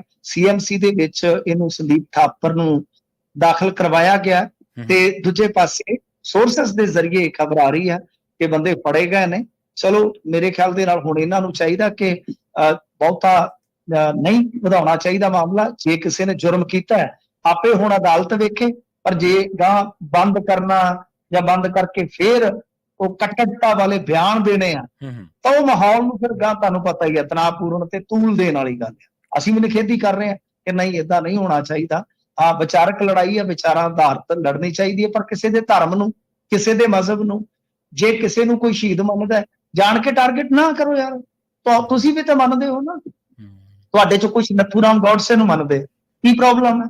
ਬਿਲਕੁਲ। ਕੁਝ ਮਹਾਤਮਾ ਗਾਂਧੀ ਨੂੰ ਮੰਨਦੇ, ਕੀ ਪ੍ਰੋਬਲਮ ਹੈ? ਜਿਹੜਾ ਕੋਈ ਮੰਨਦਾ ਮੰਨੀ ਜਾਵੇ। ਸੋ ਇਹਨਾਂ ਚੀਜ਼ਾਂ ਤੇ ਮੈਨੂੰ ਲੱਗਦਾ ਜੇ ਲੜਾਈ ਘੋਲ ਇੱਥੋਂ ਤੱਕ ਵਧੇਗਾ ਤਾਂ ਮਾਹੌਲ ਜਿਹੜਾ ਖਰਾਬ ਹੋਏਗਾ। ਤਾਂ ਇਹੀ ਚੀਜ਼ ਜਿਹੜੀ ਆ ਉਹ ਫਿਰ ਤੁਹਾਨੂੰ ਪਤਾ ਅਗਾਂਹ ਜਾ ਕੇ ਜੋ ਕੌਮੀ ਪੋਲਿਟਿਕਸ ਆ ਉਹਦੇ ਲਈ ਲਾਭਦਾਇਕ ਜਾਂ ਕਿਸੇ ਵਾਸਤੇ ਹਾਨੀਕਾਰਕ ਬਣਦੀ ਜੀ। ਤੇ ਮੈਨੂੰ ਜੀ ਨਵੇਂ ਚੁਣੇ ਗਏ ਮੈਂਬਰ ਪਾਰਲੀਮੈਂਟ ਰਾਜਾ ਵੜਿੰਗ ਤੇ ਸੁਖਜਿੰਦਰ ਰੰਧਾਵਾ ਨੂੰ ਨੋਟਿਸ ਭੇਜਿਆ ਗਿਆ ਜੀ। ਅੱਜ ਵੇਖੋ, ਇਹ ਜਦੋਂ ਹੁਣ ਮੈਂਬਰ ਪਾਰਲੀਮੈਂਟ ਬਣ ਗਏ ਨੇ ਤੇ ਇਹਨਾਂ ਨੇ ਆਪਣਾ ਜਿਹੜਾ ਫਲੈਟ ਆ ਵਿਧਾਇਕ ਵਾਲਾ ਉਹ ਛੱਡਣਾ ਹੈ। ਵਿਧਾਇਕ ਵਾਲਾ ਜਿਹੜਾ ਫਲੈਟ ਹੈ ਨਾ ਉਹ ਛੱਡਣਾ ਇਹਨਾਂ ਨੇ, ਹੁਣ ਤੱਕ ਛੱਡਿਆ ਨਹੀਂ ਹੈ। ਠੀਕ ਹੈ ਜੀ। ਤੁਹਾਨੂੰ ਯਾਦ ਹੋਣਾ ਕਿ ਆਪਾਂ ਵੇਖਿਆ ਸੀਗਾ ਕਿ 15 ਤੋਂ 20 ਦੇ ਆਸ-ਪਾਸ ਸਾਰੇ ਅਸਤੀਫੇ ਆ ਗਏ ਸਨ। ਆਪਾਂ ਗੱਲ ਵੀ ਕੀਤੀ ਸੀ ਕਿ 20 ਦੇ ਆਸ-ਪਾਸ ਅਸਤੀਫੇ ਆ ਜਾਣੇ, ਤਾਂ ਉਹ ਆ ਗਏ ਸਨ ਸਾਰੇ। ਤਾਂ ਉਦੋਂ ਤੋਂ ਬਾਅਦ 15 ਦਿਨ ਦੇ ਅੰਦਰ ਅੰਦਰ ਇਹਨਾਂ ਨੇ ਖਾਲੀ ਕਰਨਾ ਹੁੰਦਾ ਆ ਉਹ ਜਿਹੜਾ ਵਿਧਾਇਕ ਦੇ ਤੌਰ ਤੇ ਫਲੈਟ ਮਿਲਿਆ ਹੁੰਦਾ। ਇਹਨਾਂ ਨੇ ਖਾਲੀ ਨਹੀਂ ਕੀਤਾ ਤੇ ਹੁਣ ਦੂਜੀ ਵਾਰ ਨੋਟਿਸ ਆਇਆ। ਜਦੋਂ ਦੂਜੀ ਵਾਰ ਨੋਟਿਸ ਆ ਜਾਂਦਾ ਤਾਂ ਇਹਦਾ ਮਤਲਬ ਹੈ ਕਿ ਤੁਹਾਨੂੰ ਹਰ ਹਾਲਤ ਦੇ ਵਿੱਚ ਉਹ ਜਿਹੜਾ MLA ਦੇ ਕੋਟੇ ਦਾ ਫਲੈਟ ਹੈ ਉਹ ਛੱਡਣਾ ਪਊਗਾ। ਵੈਸੇ ਤੇ ਕਿਰਾਇਆ ਬਹੁਤ ਜ਼ਿਆਦਾ ਹੁੰਦਾ ਹੈ ਇਹਨਾਂ ਫਲੈਟਾਂ ਦਾ। ਕਈ ਵਿਚਾਰੇ ਜਿਹੜੇ ਵਿਧਾਇਕ ਆ ਨਾ ਉਹ ਤਾਂ ਆਪਦੀ ਪੈਲੀ ਦਾ ਸਾਰਾ ਠੇਕਾ ਹਿੱਸਾ ਹੀ ਇਹਨੂੰ ਤਾਰਨ ਚਲਾ ਦਿੰਦੇ ਨੇ। ਯਾਨੀ 240 ਕੁ ਰੁਪਈਏ ਹੁੰਦਾ ਕਿਰਾਇਆ ਸਾਰਾ ਫਲੈਟ ਦਾ। ਮਤਲਬ ਕਿ ਬੜੇ ਔਖਾ ਤਾਰਿਆ ਜਾਂਦਾ। ਪਰ ਜੇ ਮੰਨ ਲਓ 2 ਨੋਟਿਸਾਂ ਤੋਂ ਬਾਅਦ ਇਹ ਫਲੈਟ ਖਾਲੀ ਨਹੀਂ ਕਰਦੇ ਜਿਹੜੇ MLA ਕੋਟੇ ਵਾਲੇ, ਦੈਨ ਫਿਰ 160 ਗੁਣਾ ਕਿਰਾਇਆ ਪੈਣ ਲੱਗਦਾ। ਠੀਕ ਹੈ ਜੀ। 40 ਰੁਪਏ ਨੂੰ 160 ਨਾਲ ਗੁਣਾ ਕਰ ਲਓ ਹੂੰ ਤਾਂ ਕਿੰਨਾ ਬਣ ਜਾਏਗਾ? 38400 ਰੁਪਇਆ। ਹੂੰ ਫਿਰ ਉਦੋਂ ਮੀਟਰ ਜਿਹੜਾ ਘੁਕਣਾ ਸਟਾਰਟ ਹੋ ਜਾਂਦਾ। ਸੋ ਗੱਲ ਇਹ ਆ ਕਿ ਹੁਣ ਦੂਸਰਾ ਨੋਟਿਸ ਜਿਹੜਾ ਹੈ ਉਹ ਕੱਢਣਗੇ ਤੇ ਉਸ ਤੋਂ ਬਾਅਦ ਇਹਨਾਂ ਨੂੰ ਛੱਡਣਾ ਪਊਗਾ। ਵੈਸੇ ਛੱਡ ਦੇਣਗੇ ਫਲੈਟ, ਤੁਹਾਨੂੰ ਪਤਾ ਹੀ ਆ ਰਾਜਾ ਵੜਿੰਗ ਦੀ ਵੀ ਮਸਰੂਫੀਅਤ ਰਹੀ ਆ, ਇਲੈਕਸ਼ਨ ਹੋ ਕੇ ਹਟਿਆ, ਇਹਨਾਂ ਨੂੰ ਛੱਡ ਦੇਣਾ ਚਾਹੀਦਾ। ਮੇਰਾ ਮੰਨਣਾ ਹੈ ਕਿ ਅੱਜ ਮੈਂ ਦੇਖ ਰਿਹਾ ਸੀਗਾ, ਸ਼ਾਇਦ ਤੁਸੀਂ ਗੱਲ ਵੀ ਕਰੋਗੇ, ਰਿਸ਼ੀ ਸੁਨਕ ਉਹਨੇ ਗੱਦੀ ਛੱਡੀ ਆ ਪ੍ਰਧਾਨ ਮੰਤਰੀ ਦੀ, ਤਾਂ ਨਾਲ ਦੀ ਨਾਲ ਵਾਹ ਕੀਤੀ ਆ ਉਹ ਜਿਹੜੀ ਰੈਸ਼ ਸੀਗੀ ਆਪਣੀ ਪਤਨੀ ਨੂੰ ਲੈ ਕੇ। ਤੁਹਾਨੂੰ ਪਤਾ ਵੈਸੇ ਵੀ ਉਹ ਰਿਚ ਆਦਮੀ ਆ, ਮਿਲੇਨੀਅਰ ਆ ਬੰਦਾ, ਤਾਂ ਉਹ ਨਾਲ ਦੀ ਨਾਲ ਉੱਥੋਂ ਗੁੱਡ ਬਾਏ ਕਰਕੇ ਚੱਲੇ ਆ। ਜੀ ਤਾਂ ਇਹੀ ਹੋਣਾ ਚਾਹੀਦਾ ਕਿ ਜਿਸ ਦਿਨ ਤੁਸੀਂ ਬਈ ਇਲੈਕਸ਼ਨ ਜਿੱਤ ਗਏ ਹੋ, MLA ਤੋਂ MP ਬਣ ਗਏ ਹੋ, ਤੁਹਾਡਾ ਫਰਜ਼ ਬਣਦਾ ਕਿ ਉਸੇ ਦਿਨ ਹੀ ਜਿਹੜੇ ਸਰਵੈਂਟ ਆ ਉਹਨਾਂ ਨੂੰ ਕਹੋ ਕਿ ਬਈ ਡੱਬਾ ਕਰੋ ਪੈਕ ਤੇ ਆਪਾਂ ਪਿੰਡ ਨੂੰ ਚੱਲੀਏ, ਜਾਂ ਜਿੱਥੇ ਵੀ ਕੋਈ ਟਿਕਾਣਾ ਉੱਥੇ ਲੱਭ ਲਓ। ਪਹਿਲੀ ਗੱਲ ਤੇ ਜਿੰਨੇ ਪੋਲੀਟੀਸ਼ੀਅਨ ਹੈ, ਜਿਹੜਾ 5 ਸਾਲ ਪੋਲਿਟਿਕਸ ਕਰ ਜਾਂਦਾ ਉਹਦੇ ਕੋਲ ਚੰਡੀਗੜ੍ਹ ਆਪਣਾ ਘਰ ਹੁੰਦਾ ਹੈ। ਟੀਕੇ ਵਾਲਾ ਜਿਹੜਾ ਹੁੰਦਾ ਨਾ ਪੂਰਾ ਅਨੇਖਾ ਟੀਕੇ ਸ਼ਾਹੀ ਜਿਹੜਾ ਹੈ ਉਹ ਘਰੇ ਖਰੀਦ ਹੀ ਲੈਂਦੇ ਆ। ਉਹ ਬਾਕੀ ਗੱਲ ਹੈ ਕਿ ਜੇ ਕਿਸੇ ਕੋਲ ਨਹੀਂ ਵੀ ਹੋਏਗਾ ਤਾਂ ਆਪਣੇ ਟਿਕਾਣੇ ਤੇ ਆ ਜਾਵੇ। ਸਰਕਾਰੀ ਰਿਹਾਇਸ਼ ਜਿਹੜੀਆਂ ਨੋਟਿਸਾਂ ਤੇ ਛੱਡੀ ਤੇ ਫਿਰ ਕੀ ਛੱਡੀ ਆ, ਉਹ ਤੇ 100 ਗੰਡੇ ਤੇ 100 ਡੰਡੇ ਖਾਣ ਵਾਲੀ ਗੱਲ ਹੋ ਜਾਂਦੀ ਹੈ। ਜੀ ਅਗਲੀ ਖਬਰ ਦੇ ਵੱਲ ਵਧੀਆ ਮਿੰਟ ਜੀ ਗੱਲ ਕਰੀਏ। ਸ਼ਰਾਬ ਤੇ ਰੇਤ ਮਾਫੀਆ ਦੇ ਨਾਲ ਕਹਿੰਦੇ ਮਿਲੀ ਭੁਗਤ ਮੁੱਖ ਮੰਤਰੀ ਦੀ, ਮਜੀਠੀਆ ਸਾਹਿਬ ਕਹਿ ਰਹੇ ਨੇ ਜੀ। ਹਾਂਜੀ ਦੇਖੋ, ਇਹ ਜਿਹੜਾ ਹੁਣ ਦੋਸ਼ ਇਲਜ਼ਾਮ ਤਰਾਸ਼ੀ ਦਾ ਦੌਰ ਹੈ, ਇਹ ਇਲੈਕਸ਼ਨ ਕਰਕੇ ਵੀ ਤੁਹਾਨੂੰ ਪਤਾ ਹੈ ਉਹ ਜ਼ਿਆਦਾ ਹੈ। ਦੂਜੀ ਗੱਲ ਹੈ ਕਿ ਮਜੀਠੀਆ ਕੁਝ ਕੁ ਦਿਨ ਤੱਕ ਗਾਇਬ ਰਹੇ ਆ, ਚੁੱਪ ਵੀ ਰਹੇ ਆ, ਗਾਇਬ ਵੀ ਰਹੇ। ਬੜੀਆਂ ਚਰਚਾਵਾਂ ਹੁੰਦੀਆਂ ਸਨ ਕਿ ਭਣੋਈਆ ਘਿਰਿਆ ਪਿਆ, ਘੁੰਮਣ ਘੇਰੀ ਚ ਕਿਸ਼ਤੀ ਫਸੀ ਪਈ ਆ, ਡੱਕੇ ਡੋਲੇ ਖਾਣ ਡਈ ਆ, ਤੇ ਬਈ ਸੁਖਬੀਰ ਸਿੰਘ ਬਾਦਲ ਦਾ ਸਾਲਾ ਕਿੱਥੇ ਆ? ਜਦੋਂ ਸਰਕਾਰ ਸੀ ਉਦੋਂ ਤੇ ਮਜੀਠੀਆ ਹੁੰਦੀ ਸੀ, ਤੇ ਹੁਣ ਮਜੀਠੀਆ ਕਿੱਥੇ ਆ? ਪਰ ਅੱਜ ਮਜੀਠੀਆ ਬੋਲੇ ਆ। ਵੈਸੇ ਕੱਲ ਵੀ ਇੱਕ ਪ੍ਰੈਸ ਕਾਨਫਰੰਸ ਇਹਨਾਂ ਨੇ ਕੀਤੀ ਸੀਗੀ, ਕੋਈ ਬੰਦਾ ਸਮਾਜ ਸੇਵੀ ਹੈ ਜਿਹੜਾ ਉਹ ਲਾਪਤਾ ਹੋਇਆ ਤੇ ਦੋਸ਼ ਲਾਇਆ ਗਿਆ ਕਿ ਆਮ ਆਦਮੀ ਪਾਰਟੀ ਦੇ ਇੱਕ ਮੰਤਰੀ ਦੇ ਕਰੀਬੀ ਨਾਲ ਝਗੜਾ ਕੋਈ ਚੱਲਦਾ ਸੀਗਾ, ਤਾਂ ਸ਼ੱਕ ਜ਼ਾਹਰ ਕੀਤਾ ਜਾ ਰਿਹਾ ਸੀਗਾ। ਤਾਂ ਹੁਣ ਇਹਨਾਂ ਨੇ ਅੱਜ ਜੇ ਆਪਾਂ ਗੱਲ ਕਰੀਏ ਤੇ ਬਾਗੀ ਧੜਿਆਂ ਬਾਰੇ ਵੀ ਗੱਲ ਆਖੀ ਆ। ਇਹ ਕਹਿੰਦੇ ਆ ਕਿ ਅਕਾਲੀ ਦਲ ਬਾਦਲ ਦੇ ਦਫਾੜ ਹੋਣ ਦੀਆਂ ਗੱਲਾਂ ਜਿਹੜੀਆਂ ਨੇ ਬੇਬੁਨਿਆਦ ਆ। 80 ਤੋਂ 90% ਦੀ ਆਗੂ ਸੁਖਬੀਰ ਸਿੰਘ ਬਾਦਲ ਦੀ ਅਗਵਾਈ ਹੇਠ ਇਕਜੁੱਟ ਹਨ, ਤੇ ਨਾਲ ਉਹ ਕਹਿੰਦੇ ਕਿ ਕੁਝ ਮੌਕਾ ਪ੍ਰਸਤ ਆਗੂ ਵਿਰੋਧੀ ਪਾਰਟੀਆਂ ਦੇ ਇਸ਼ਾਰੇ ਤੇ ਪਾਰਟੀ ਨੂੰ ਵੰਡਣ ਚ ਲੱਗੇ ਹੋਇਆ, ਪਰ ਇਹ ਕੋਸ਼ਿਸ਼ ਜਿਹੜੀ ਹੈ ਉਹ ਅਸਫਲ ਸਿੱਧ ਹੋਏਗੀ। ਖੈਰ, ਦੂਜੇ ਪਾਸੇ ਜੇ ਆਪਾਂ ਇਲਜ਼ਾਮ ਤਰਾਸ਼ੀ ਦੀ ਗੱਲ ਕਰੀਏ ਤਾਂ ਇਲਜ਼ਾਮ ਬਹੁਤ ਲੱਗ ਰਹੇ ਨੇ। ਚਰਨਜੀਤ ਚੰਨੀ ਨੇ ਕੱਲ ਜਿਹੜੀ ਪ੍ਰੈਸ ਕਾਨਫਰੰਸ ਕੀਤੀ ਆ, ਸ਼ਾਇਦ ਤੁਸੀਂ ਸੁਣੀ ਹੋਵੇ, ਉਹਦੇ ਵਿੱਚ ਚਰਨਜੀਤ ਸਿੰਘ ਚੰਨੀ ਦਾ ਦੋਸ਼ ਆ ਕਿ A ਗ੍ਰੇਡ ਦੇ ਇੱਕ ਗੈਂਗਸਟਰ ਨੂੰ ਪੈਰੋਲ ਦਿੱਤੀ ਗਈ ਹੈ ਚੱਲਦੇ ਇਲੈਕਸ਼ਨ 'ਚ, ਤੇ ਉਹ ਜਲੰਧਰ ਵੈਸਟ ਦੇ ਇਲੈਕਸ਼ਨ ਨੂੰ ਪ੍ਰਭਾਵਿਤ ਕਰ ਰਿਹਾ। ਦਲਜੀਤ ਭਾਨਾ ਉਹਦਾ ਨਾਮ, ਬਕਾਇਦਾ ਫੋਟੋ ਜਾਰੀ ਕੀਤੀ ਗਈ ਆ। ਸੋ ਦੋਸ਼ ਬਹੁਤ ਵੱਡੇ ਲੱਗ ਰਹੇ। BFP ਨੇ ਵੀ ਦੋਸ਼ ਲਾਏ ਸਨ, ਤੁਹਾਨੂੰ ਪਤਾ, ਸਰਕਾਰੀ ਮਸ਼ੀਨਰੀ ਦੀ ਦੁਰਵਰਤੋਂ ਦੇ। ਤਾਂ ਇਸ ਟਾਈਮ ਵੀ ਜੇ ਤੁਸੀਂ ਦੇਖੋਗੇ ਪੂਰੇ ਪੰਜਾਬ ਦੇ ਵਿੱਚੋਂ ਚਾਹੇ ਕੋਈ ਇਹਨਾਂ ਦਾ ਚੇਅਰਮੈਨ ਆ, ਚਾਹੇ ਕੋਈ ਚੇਅਰਮੈਨ ਤੋਂ ਵੀ ਥੱਲੜਾ ਕੋਈ ਸ਼ੇਅਰਮੈਨ ਆ, ਮਤਲਬ ਕਿ ਚੇਅਰਮੈਨ ਦੇ ਥੱਲੇ ਸ਼ੇਅਰਮੈਨ ਵੀ ਹੁੰਦੇ ਨਾ, ਅੱਜ ਕੱਲ ਥੋੜੇ ਸ਼ੇਅਰ ਰੱਖੇ ਹੁੰਦੇ ਆ। ਤਾਂ ਗੱਲ ਇਹ ਆ ਕਿ ਜੋ ਮੰਤਰੀ ਸੰਤਰੀ ਅਮਲਾ ਫੈਲਾ ਸਾਰਾ ਜਲੰਧਰ ਚ ਝੋਕ ਦਿੱਤਾ ਗਿਆ ਜਿਹਨੇ ਘੜਿਆ ਲਗਾ ਦੇ ਮੈਨੂੰ ਪਾਰ ਵੇ। ਤਾਂ ਬਸ ਮਾਨ ਸਾਹਿਬ ਇੱਕੋ ਗੱਲ ਕਰੀ ਜਾਂਦੇ ਆ ਕਿ ਘੜਿਆ ਲਗਾ ਦੇ ਮੈਨੂੰ ਪਾਰ ਵੇ। ਪਰ ਇਹ ਠੀਕ ਆ, ਲੜਾਈ ਜਿਹੜੀ ਆ ਉਹ ਖੇਡ ਕੇ ਜਿੱਤੋ, ਕੋਈ ਸ਼ੱਕ ਨਹੀਂ ਹੈ ਕਿ ਇੱਕ ਨੇ ਜਿੱਤਣਾ, ਇਹਦੇ ਚ ਕੋਈ ਦੋ ਰਾਏ ਨਹੀਂ ਹੈ, ਸਾਰਿਆਂ ਨੂੰ ਕਿ ਜਿੱਤਣਾ ਨਹੀਂ ਹੁੰਦਾ। ਪਰ ਜਿਸ ਤਰ੍ਹਾਂ ਹੁਣ ਸ਼ੀਤਲ ਅੰਗਰਾਲ ਨੇ ਉਹ ਪੈਨ ਡਰਾਈਵ ਜੀ ਉਹ ਡੱਬੀ ਚ ਪਾ ਕੇ ਲਿਆਂਦੀ ਆ, ਉਸ ਤੋਂ ਬਾਅਦ ਮੁੱਖ ਮੰਤਰੀ ਸਾਹਿਬ ਤੇ ਬੁਰਕ ਨੂੰ ਹੀ ਹਟ ਗਏ, ਕੋਈ ਜਵਾਬ ਵੀ ਨਹੀਂ ਦਿੱਤਾ ਇਸ ਗੱਲ ਦਾ। ਚਲੋ ਇੱਕ ਚੁਣਿਆ ਹੋਇਆ ਮੁੱਖ ਮੰਤਰੀ ਸ਼ਾਇਦ ਸੋਚਦਾ ਹੋਏਗਾ ਕਿ ਮੈਂ ਸ਼ੀਤਲ ਅੰਗਰਾਲ ਵਰਗੇ ਬੰਦੇ ਕੋਲ ਥੋੜੀ ਜਾਊਂਗਾ, ਪਰ ਜਿਹੜੇ ਦੋਸ਼ ਲੱਗੇ ਉਹਨਾਂ ਤੇ ਜਵਾਬ ਤੇ ਦੇਣਾ ਬਣਦਾ ਨਾ। ਤੇ ਜੇ ਤੁਸੀਂ ਦੋਸ਼ਾਂ ਦੇ ਜਵਾਬ ਨਹੀਂ ਦੇਣੇ ਤਾਂ ਜਦੋਂ ਤੁਸੀਂ ਸਿਰਫ ਇੱਕ ਮੈਂਬਰ ਪਾਰਲੀਮੈਂਟ ਸੀ ਤਾਂ ਪਾ ਕੇ ਖੱਦਰ ਦਾ ਝੱਗਾ ਮੁੜਕੀ ਹੋ ਕੇ ਗਲੀਆਂ ਚ ਕਾਹਤੋਂ ਸਵਾਲ ਪੁੱਛਦੇ ਸੀ। ਵੈਸੇ ਗੱਲ ਹੀ ਜਰਨਲ ਹੀ ਗੱਲ ਆ।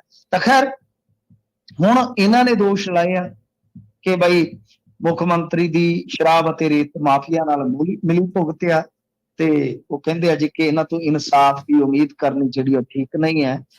ਤੇ ਸ਼ੀਤਲ ਅੰਗਰਾਲ ਵੱਲੋਂ ਲਾਏ ਦੋਸ਼ਾਂ ਤੋਂ ਕਹਿੰਦੇ ਜੀ ਸੀਐਮ ਮਾਨ ਵੀ ਹੈਰਾਨ ਹੈ। ਚਲੋ ਉਹ ਤਾਂ ਉਹਨਾਂ ਦੀ ਪੋਲਿਟਿਕਸ ਹੈ, ਜਿਸਨੇ ਦੋਸ਼ ਲਾਏ ਆ ਉਸਨੇ ਦੇਖਣਾ, ਤੇ ਜਿਹਦੇ ਤੇ ਦੋਸ਼ ਲੱਗੇ ਆ ਉਹਨਾਂ ਨੇ ਜਵਾਬ ਦੇਣਾ। ਪਰ ਇਹ ਗੱਲ ਪ੍ਰਵੀਨ ਜੀ ਲੋਹੇ ਤੇ ਲੀਕ ਆ ਕਿ ਇਸ ਵੇਲੇ ਮਾਨ ਸਾਹਿਬ ਆਪਣੇ ਤਾਜ ਵਾਸਤੇ ਜਲੰਧਰ ਚ ਖੇਡ ਰਹੇ ਆ, ਤਾਜ ਵਾਸਤੇ। ਜਿਵੇਂ ਉਹ ਸ਼ੇਰ ਜਾਨੀ ਇੱਕ ਗਾਉਂਦੇ ਹੁੰਦੇ,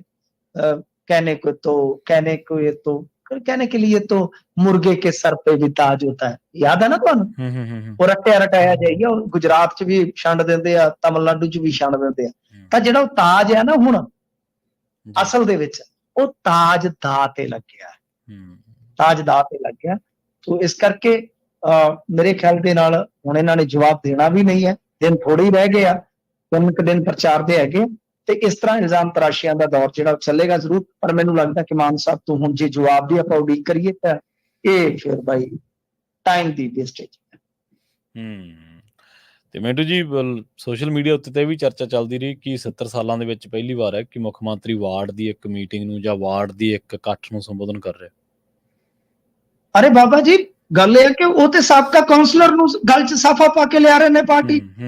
ਅਸੀਂ ਤੇ ਆਪਣੀ ਜ਼ਿੰਦਗੀ 'ਚ ਪਹਿਲੀ ਵਾਰੀ ਇਹ ਦੇਖ ਰਹੇ ਸਭ। ਇੱਕ ਦੇ ਵਿੱਚ ਹੋਏ, ਮੈਂ ਸੁਣਿਆ ਕਹਿੰਦੇ ਕਿ ਭਾਜਪਾ ਵਾਲਿਆਂ ਨੇ 17 ਸਾਲ ਦਾ ਹੀ ਬੰਦਾ ਭੇਜਤਾ, ਤੇ ਇਹਨਾਂ ਨੇ ਉਹਨੂੰ ਵੀ ਸ਼ਾਮਲ ਕਰਾ ਲਿਆ ਜਿਹਦੀ ਵੋਟ ਵੀ ਹੈ। ਉਹ ਅੱਛਾ, ਮਤਲਬ ਕਿ ਇਸ ਤਰ੍ਹਾਂ ਦੀਆਂ ਗੱਲਾਂ ਪਈਆਂ ਚੱਲਦੀਆਂ ਨੇ। ਉਹ ਫੇਸਬੁੱਕ ਤੇ ਖਾਤਾ ਖੁੱਤਾ ਹੋਣਾ ਮਿੰਟੂ ਜੀ, ਉੱਥੇ ਫਾਲੋਅਰ ਹੋਣੇ ਵਾਵਾ ਉਹਦੇ, ਤਾਂ ਕਰਕੇ ਕਰ ਲਿਆ ਹੋ ਸਕਦਾ। ਕੋਈ ਟਿਕਟੋਕਰ ਹੋਵੇ ਜਾਂ ਜਿਹੜੇ ਆ ਚਲਾਉਂਦੇ ਨੇ। ਪਰ ਗੱਲ ਇਹ ਆ ਕਿ ਬਈ ਹੁਣ ਮੈਨੂੰ ਨਹੀਂ ਪਤਾ ਕੀ ਚੱਲਦਾ ਪਿਆ, ਪਰ ਮੈਂ ਤੁਹਾਨੂੰ 100 ਗੱਲ ਦੀ ਇੱਕ ਗੱਲ ਦੱਸ ਦਿੱਤੀ ਆ ਕਿ ਇਸ ਵੇਲੇ ਭਗਵੰਤ ਮਾਨ ਆਪਣੇ ਤਾਜ ਨੂੰ ਜਿਹੜਾ ਕਿ ਖਿੱਚਿਆ ਜਾ ਰਿਹਾ ਉਹਨੂੰ ਹੱਥ ਪਾ ਕੇ ਦੌੜ ਰਿਹਾ। ਸਮਝਦੇ ਹੋ ਨਾ? ਕਈ ਵਾਰ ਆਪਾਂ ਸਿਰ ਤੋਂ ਕੋਈ ਡਿੱਗਦੀ ਹੈ ਚੀਜ਼ ਆਪਣੇ, ਕਈ ਵਾਰ ਤੁਸੀਂ ਕ੍ਰਿਕਟ ਦੇ ਪਲੇਅਰ ਦੇਖੇ ਹੋਣੇ ਆ, ਉਹ ਟੋਪ ਜਿਹਾ ਪਾਇਆ ਹੁੰਦਾ ਤੇ ਉਹ ਉੱਡਦਾ ਤੇ ਉਹ ਹਵਾ ਨਾਲ ਹੱਥ ਰੱਖ ਲੈਂਦੇ ਆ। ਬਸ ਏਦਾਂ ਤਾਜ ਤੇ ਹੱਥ ਰੱਖਿਆ ਪਿਆ, ਤੇ ਕਦੋਂ ਹੱਥ ਪੱਟਿਆ ਜਾਣਾ ਪਤਾ ਨਹੀਂ। ਜੀ ਜੀ। ਤੇ ਮਿੰਟੂ ਜੀ, ਫਾਜ਼ਿਲਕਾ ਦੇ ਵਿੱਚ ਪਾਕਿਸਤਾਨੀ ਨੂੰ ਦਫਨਾਉਣ ਤੇ ਰੌਲਾ ਪੈ ਗਿਆ ਜੀ। ਹਾਂਜੀ, ਉੱਥੇ ਨਾਲ ਹੀ ਪਿੰਡ ਹੈਗਾ ਪੱਕੇ ਕਾਲੇ ਵਾਲਾ, ਉਹਦੇ ਵਿੱਚ ਜਦੋਂ ਇਹ ਦਫਨਾਉਣ ਲਿਆਏ ਆ ਘੁਸਪੈਠੀਏ ਨੂੰ, ਤੇ ਦੱਸਦੇ ਆ ਕਿ ਸਰਪੰਚ ਦੇ ਉਹਨਾਂ ਨੇ ਸਾਈਨ ਵੀ ਕਰਾ ਲਏ ਸੀਗੇ, ਤੇ ਜਦੋਂ ਇਹਨੂੰ ਦਫਨਾਇਆ ਜਾਣਾ ਸੀਗਾ ਤਾਂ ਪਿੰਡ ਵਾਲੇ ਫਿਰ ਇਕੱਠੇ ਹੋ ਕੇ ਕਹਿੰਦੇ ਆ ਕਿ ਇਹ ਪਾਕਿਸਤਾਨੀ ਨਾਗਰਿਕ ਆ ਤੇ ਇਹਦੇ ਨਾਲ ਸਾਡਾ ਕੋਈ ਲੈਣਾ ਦੇਣਾ ਨਹੀਂ, ਇਸ ਲਈ ਇਹਨੂੰ ਪਿੰਡ ਦੇ ਵਿੱਚ ਅਸੀਂ ਨਹੀਂ ਦਫਨਾਉਣ ਦੇਵਾਂਗੇ ਕਿਉਂਕਿ ਦੂਸਰੇ ਦੇਸ਼ ਦਾ ਨਾਗਰਿਕ ਆ। ਉਧਰ ਅਧਿਕਾਰੀਆਂ ਨੇ ਕਿਹਾ ਕਿ ਹੁਣ ਮਤਲਬ ਕਿ ਇਹਦੀ ਲਾਸ਼ ਨੂੰ ਜਲਾਲਾਬਾਦ ਦੇ ਪਿੰਡ ਦੇ ਵਿੱਚ ਲਿਆਂਦੀ ਸੀ ਜਿਹੜੀ ਦਫਨਾਉਣ ਵਾਸਤੇ, ਉੱਥੇ ਵਿਰੋਧ ਕੀਤਾ ਗਿਆ ਤੇ ਇਸ ਤੋਂ ਬਾਅਦ ਵਾਪਸ ਲਿਜਾਇਆ ਜਾ ਰਿਹਾ। ਯਾਨੀ ਹੁਣ ਅਬੋਰ ਜਗ੍ਹਾ ਦੇਖੀ ਜਾ ਰਹੀ ਹੈ, ਸ਼ਾਇਦ ਉੱਥੇ ਵਕਫ ਬੋਰਡ ਦੀ ਜਗ੍ਹਾ ਹੈਗੀ ਆ ਅਬੋਰ ਦੇ ਵਿੱਚ, ਜਿੰਨੀ ਕੁ ਮੈਨੂੰ ਜਾਣਕਾਰੀ ਆ ਉੱਥੇ ਕਬਰਸਤਾਨ ਹੈਗਾ।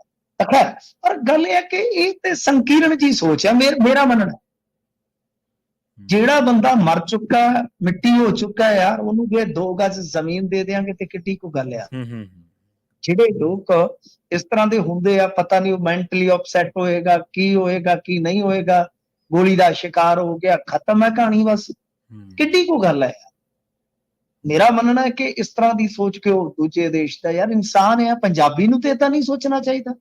ਠੀਕ ਹੈ, ਕਿਸੇ ਸਰਕਾਰੀ ਜਗ੍ਹਾ ਤੇ ਉਹਨਾਂ ਨੂੰ ਕਹਿ ਦਿਓ ਜੀ ਪੰਚਾਇਤੀ ਜ਼ਮੀਨ ਹੈ ਜਾਂ ਸ਼ਮਸ਼ਾਨ ਘਾਟ ਦਾ ਇੱਕ ਕੋਨਾ ਹੈ, ਉੱਥੇ ਤੁਸੀਂ ਦਫਨਾ ਦਿਓ ਯਾਰ, ਕਿੱਡੀ ਕੋ ਗੱਲ ਹੈ। ਜੀ ਜੀ ਬਿਲਕੁਲ। ਹੈਰਾਨਗੀ ਹੁੰਦੀ ਆ ਕਿ ਅਸੀਂ ਕਿਸ ਤਰ੍ਹਾਂ ਦੇ ਸਮਾਜ ਦੇ ਵਿੱਚ ਰਹਿੰਦੇ ਆ ਕਿ ਕੀ ਆ ਜੇ ਆਪਣਾ ਕੋਈ ਬੰਦਾ ਉਧਰ ਏਦਾਂ ਹੋ ਜਾਵੇ, ਫੇਰ ਆਪਾਂ ਵੀ ਤੇ ਕਹਿੰਦੇ ਹੀ ਆ ਨਾ ਕਿ ਯਾਰ ਹੱਡੀਆਂ ਹੀ ਮਿਲ ਜਾਣ। ਹੁਣ ਜਦੋਂ ਪਾਕਿਸਤਾਨ ਵਾਲੇ ਜਿਹੜੇ ਆ ਉਹ ਕਲੇਮ ਨਹੀਂ ਕਰਦੇ ਡੈਡ ਬੋਡੀ, ਤਾਂ ਯਾਰ ਸਰੀਰ ਨੂੰ ਤਾਂ ਕਿਸੇ ਬਿਲੇ ਲਾਉਣਾ ਹੀ ਆ, ਮਿੱਟੀ ਦੇ ਵਿੱਚ ਉਹਨੇ ਗਾਲੀ ਜਾਣਾ। ਕਿੰਨਾ ਕੁਛ ਆਪਾਂ ਮਾਰ ਕੇ ਨੱਪਦੇ ਨੇ, ਸੱਪ ਸਪੋਲੀਏ ਪਤਾ ਨਹੀਂ ਕਿੰਨੇ ਕੁ। ਮੇਰਾ ਮੰਨਣਾ ਕਿ ਏਦਾਂ ਦੀ ਸੋਚ ਜਿਹੜੀ ਉਹ ਨਹੀਂ ਰੱਖੀ ਜਾਣੀ ਚਾਹੀਦੀ। ਚਲੋ ਸਰਪੰਚ ਨੇ ਤਾਂ ਦਸਤਖਤ ਕਰ ਦਿੱਤੇ, ਪਿੰਡ ਵਾਲਿਆਂ ਦੀ ਮਰਜ਼ੀ ਹੈ ਜੀ।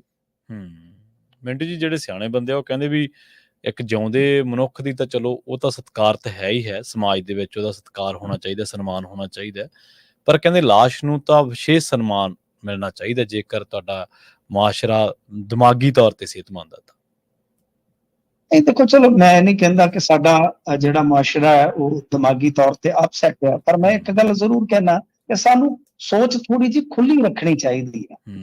ਖੁੱਲੀ ਸੋਚ ਇੰਨੀ ਕੁ ਰੱਖਣੀ ਚਾਹੀਦੀ ਹੈ ਕਿ ਜਿਹੜਾ ਬੰਦਾ ਮਰ ਚੁੱਕਾ ਹੈ ਕਿ ਬਈ ਉਹਦਾ ਸਾਡੇ ਨਾਲ ਕੀ ਵੈਰ ਵਿਰੋਧ ਆ, ਬਿਲਕੁਲ ਕੀ ਵੈਰ ਵਿਰੋਧ ਆ। ਤੋ ਇਹ ਮੇਰੇ ਖਿਆਲ ਦੇ ਨਾਲ ਇਹ ਤਾਂ ਉਹ ਜਿਵੇਂ ਆਖਿਆ ਸੀਗਾ ਨਾ, ਕਿਤਨਾ ਬਦ ਨਸੀਬ ਹੈ ਜ਼ਫਰ ਦਫਨ ਕੇ लिए, 2 गज ਜ਼ਮੀਨ ਨਾ ਮਿਲੀ, ਕੂਏ ਯਾਰ ਹੁੰਦਾ ਯਾਰ ਦੀ ਗਲੇ। ਜੀ ਜੀ ਤਾਂ ਮਤਲਬ ਕਿ ਇਹ ਤੇ ਬਦਨਸੀਬ ਲੋਕ ਆ।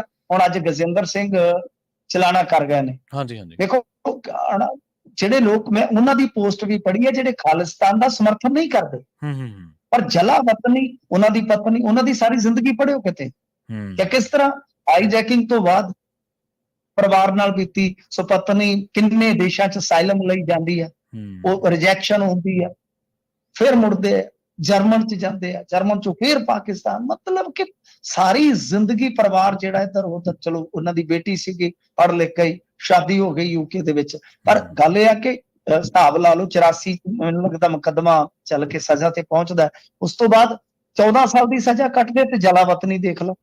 ਉਦੋਂ ਸ਼ਾਇਦ ਤੁਹਾਡਾ ਜਨਮ ਨਹੀਂ ਹੋਇਆ ਹੋਵੇਗਾ ਕਈਆਂ ਦਾ, ਜੀ ਜੀ ਬਿਲਕੁਲ, ਕਿ ਜਦੋਂ ਦਾ ਇਹ ਮਾਮਲਾ ਹੈ 29 ਸਤੰਬਰ 1981 ਦਾ। ਤਾਂ ਆਪਾਂ ਨੂੰ ਕਿੰਨੀ ਗੱਲ ਟੁੰਬਦੀ ਹੈ ਯਾਰ। ਸੋਚ ਕੇ ਦੇਖੋ ਕਿ ਇੱਕ ਪਹਿਲੀ ਗੱਲ ਹੈ, ਜਹਾਜ਼ ਏਦਾਂ ਇਹ ਨਹੀਂ ਹੈਗਾ ਕਿ ਆਟੋ ਰਿਕਸ਼ੇ ਆ ਜਿਹੜੇ 2 ਮਾਰ ਕੇ ਧੌਣ ਚ ਖੋਹ ਕੇ ਲੈ ਜਾਓਗੇ। ਜਹਾਜ਼ ਹਾਈਜੈਕ ਕਰਨੇ ਬੜੇ ਦਿਲਵਦੀ ਦੇ ਕੰਮ ਆ। ਮੈਂ ਇਹਦੇ ਤੇ ਕਾਫੀ ਰਿਸਰਚਾਂ ਕੀਤੀਆਂ। ਤਾਂ ਹਾਈਜੈਕਿੰਗ ਜਿਹੜੀ ਜਿਸ ਤਰੀਕੇ ਨਾਲ ਕੀਤੀ ਗਈ ਨਾ ਉਹਨਾਂ ਦੌਰ ਦੇ ਵਿੱਚ, ਤੁਸੀਂ ਸੋਚ ਨਹੀਂ ਸਕਦੇ ਏਦਾਂ ਵੀ ਜਹਾਜ਼ ਅਖਵਾ ਜਾਂਦੇ ਆ ਯਾਰ। ਤਾਂ ਅੱਛਾ, ਤਾਂ ਉਹ ਆਪਾਂ ਹੁਣ ਜੇ ਦੇਖੀਏ ਤਾਂ ਕਿੰਨਾ ਯਾਰ ਕਿ ਉਸ ਟਾਈਮ ਇੱਕ ਵੇਗ ਸੀ ਜਾਂ ਭਾਵਨਾਤਮਕ ਤੌਰ ਤੇ, ਜਜ਼ਬਾਤੀ ਤੌਰ ਤੇ, ਕੌਮੀ ਤੌਰ ਤੇ ਜਿਸ ਤਰ੍ਹਾਂ ਦੇ ਫੈਸਲੇ ਲੈ ਗਏ ਤਾਂ ਜ਼ਿੰਦਗੀਆਂ ਦਾਅ ਤੇ ਲੱਗੀਆਂ।